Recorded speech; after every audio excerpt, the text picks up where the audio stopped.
All right. Yeah. Hi, everybody. Welcome to Wise Women Wednesdays at Brava. I'm very pleased to announce and to present to you Frances Smith. So Frances is an education thought leader working with beginning, career and experienced teachers, helping teams navigate an education system that is constantly changing. She encourages educators to look through a different lens, empowering them to recognise their unique superpowers and adapt to evolving challenges. Frances provides personalised support and professional development, guiding teachers from graduate to proficient levels. With extensive experience in primary education, she equips educators with practical strategies and innovative approaches, ensuring they can inspire and educate the next generation effectively. So we're here to listen to Frances to speak, and then at the end, we're going to provide you with some details. So Frances, you can let everyone know how they can connect with you. That would be great. Over to you. Thank you, Karen. Good morning, everyone. So as Karen said, I work with teachers to support them through the changes happening in education. I began my career working in primary school, and I, over years, developed a really deep understanding of the challenges and the opportunities that are available to teachers. So today I'm going to provide some simple strategies for teachers to help them recognise how they can navigate change and to identify their superpowers to help them through those changes. So to start that today, I'm just going to ask everyone to close their eyes and to just listen to my voice for a few minutes. I want you to think about something that you're going to do today, whether it's to cook a meal, pick up children, wash the clothes, go have a coffee, whatever it is. And using the phrase, I have to, say to yourself 3 times what it is you have to do. I have to, whatever. So if you'd like to do that 3 times. Now that you've said that to yourself, have a think about how that makes you feel when you say, I have to do this.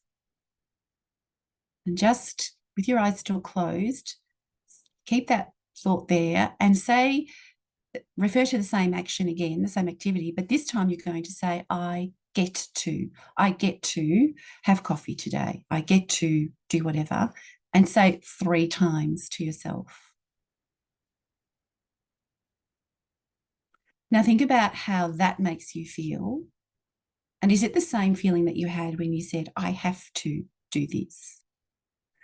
If you're not sure, go back and forth. I have to have coffee. I get to have coffee. When I spoke the other week, I was talking to Karen about this the other week, and I asked her to do this activity. She said to me that when she said, I get to, she felt much lighter. And somebody else I spoke to said that the difference between I have to and I get to is that they felt like they have choice. And the purpose of this little activity is to help you shift your thinking, to help you look through the same activity through a different lens.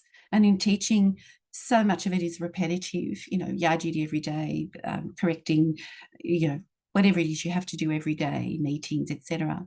But sometimes when you change your perspective, that load lifts for you and becomes a bit easier to manage that action, that activity that you have to do. One of the other things I'd like you to think about today is, whether you're in education or business, what is your superpower? What is the one thing that makes you unique in what you do? What makes you different from the next educator or from the other business leader? What is it that you do that makes you different? And I tell the story of a little preppy I taught in my very, very first year of teaching, and he had special needs. He was a Down syndrome child. I'd never taught before, never taught a child like him before. The school had never had a child like him in the school before. And it was all new to us, and we sort of muddled along and found a way to work together. But he obviously had needs that need to be addressed. And he would tell me every day, I am Superman and I have superpowers. And he would flex his biceps at me and say, I have superpowers. And he believed that that helped him get through every day with his learning and his social skills. Now, you and I both know that his superpower was purely his self-belief. He supremely believed that he was exactly like every other child in that class and that school, and that he could do everything that they did. He could do the work the same as everyone, and therefore he was Superman and he had superpowers. And that is a really unique way of looking at something special about yourself that you use to help you manage through each day, and especially in education, where so much of the day can be repetitive, that if you have the opportunity to look through another lens at the uniqueness of you, it can help you move through your day, and it can help you navigate change. And in speaking about navigating change, what is it you do to navigate change? How do you manage things that have been forced upon you, changes that you don't want to do, but you have to, and changes perhaps that you choose to do? You might choose to do professional development, do a master's, PhD, that's your choice, but it's also extra work. And in the current education landscape, there's a lot of enforced change going on, especially since COVID.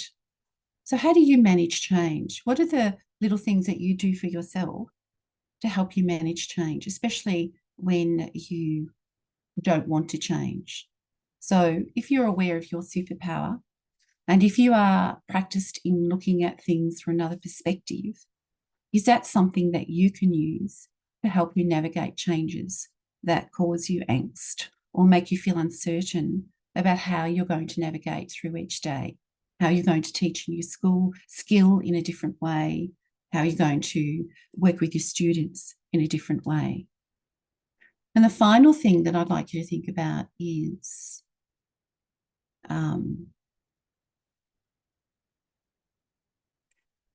how you regulate yourself, how you care for your well-being. And in order to do that, you need to have a really clear definition of what well-being is for you. What is well-being for you? Because I'm not sure that it's the same as it is for me, and it's probably different compared to other people as well. So if you're very clear on how you manage your well-being and what your well-being is, then you're going to be able to manage the changes that you're dealing with in education. Some people do really big actions, spend a lot of money. You know, they go on holidays, they have massages, they do yoga, Pilates. Other people do really simple things. They might go and walk in the water at the beach. They might stand in the forest just in bare feet and ground themselves.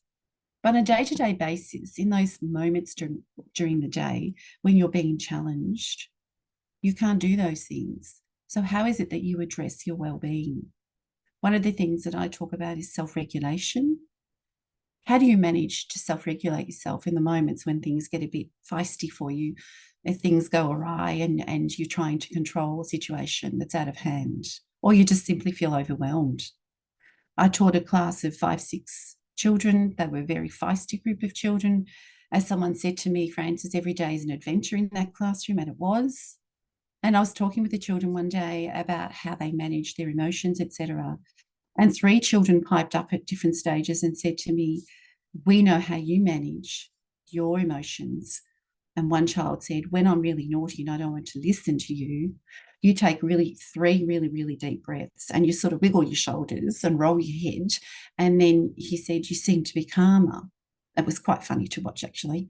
Another child said that when we're noisy and we don't want to listen to you read a story, you say to us, well, you can do maths or you can have a story. And he said, we don't want to do maths in the afternoon after lunch. So that's a really clever thing that you do. And another student said to me, when we just won't settle, you just sit really calmly and quietly and you just wait for us. And I, at the time, didn't realize I was implementing those little strategies. But through that each day, when I had to deal face to face with these students, I needed something to help me self-regulate. So what I'm offering to you today is to tell you that Shine Your Light Learning, I'm here to help you shine a light on how you can manage your career, how you manage your way through the changes in education. I'm here to connect with you, support you, listen to you. If you know someone who you think would benefit from a discussion with me,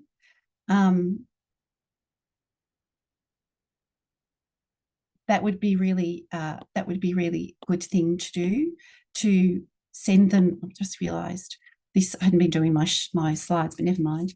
Show them this slides. Take a photo of it. Send it to them. Let them know that I'm happy to connect with them and talk with them. let them know, and for yourself as well, that you're not the only one feeling like this, that you're not the only one who's feeling disconnected or alone on the journey. And it's important for you to reach out and ask someone to support you. So thank you for that.